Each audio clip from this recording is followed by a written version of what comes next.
So here we can move the C up. I'm going to hold shift and hit the up arrow, and now that C is being played up here. And now if you had to think about playing that as a piano player, movement of your fingers wouldn't even be that far. It's just basically these bottom two notes that are moving down a couple steps.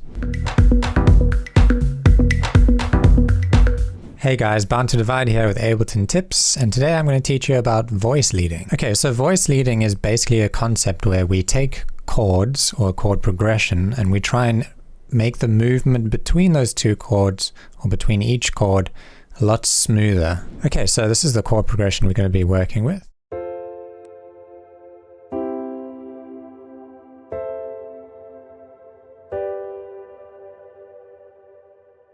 And now, when you have a look at this chord progression, what you'll see is that the movements between each chord are kind of big jumps. If you had to think about playing this on an actual piano, your hand would be like moving up and down the keyboard quite a lot. And that's okay in some senses. Maybe if you're writing like a dramatic song or something, you'd want a lot of big jumps up and down the keyboard. But if you're trying to write something that's like just a bit more smooth and like tasteful and emotional, you can use voice leading to make the movements between the chords a lot smoother. Okay, so if we look at our first two chords, you'll see that both of the chords have the note C in them. We can play the C in any octave and the chord will still be the same chord. It'll just be what we call an inversion. If we move it up, it'll be called the first inversion. And I'm not going to really get too much into inversions in this lesson. If you want to take a deeper dive into music theory, we have some more courses linked below, and we also have a bunch of other music theory tutorials on the channel you can go and look at. But basically, the gist of it is that you can play all of these notes in whichever octave you choose. So here we can move the C up.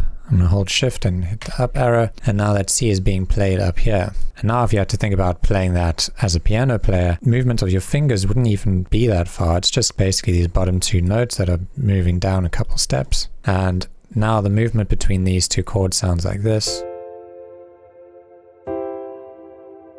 And to me that sounds a lot more emotional and interesting than this movement,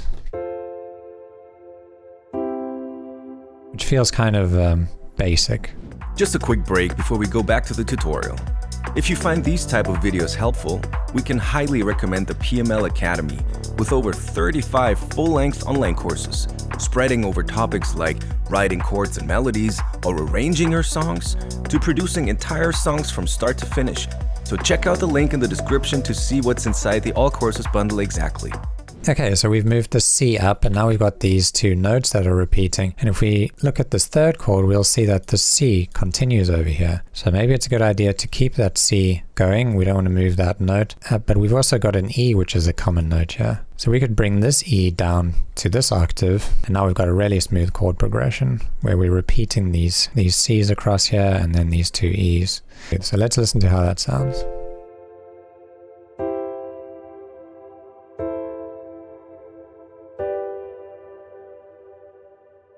Okay, so the last chord doesn't really have anything in common with this chord or with this one.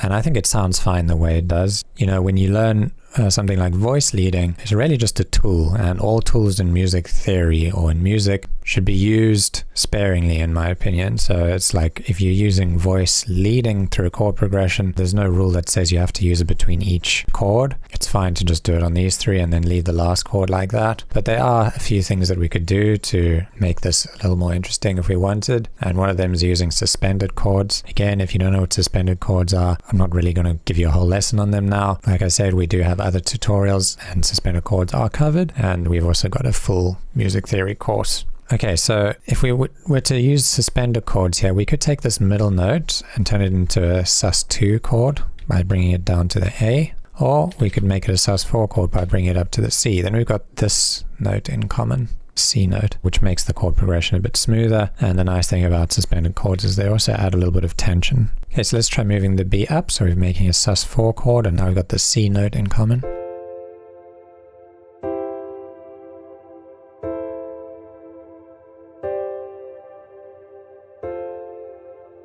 Okay, I like that. Let's try bringing it down to the A. Now we making that common note the A.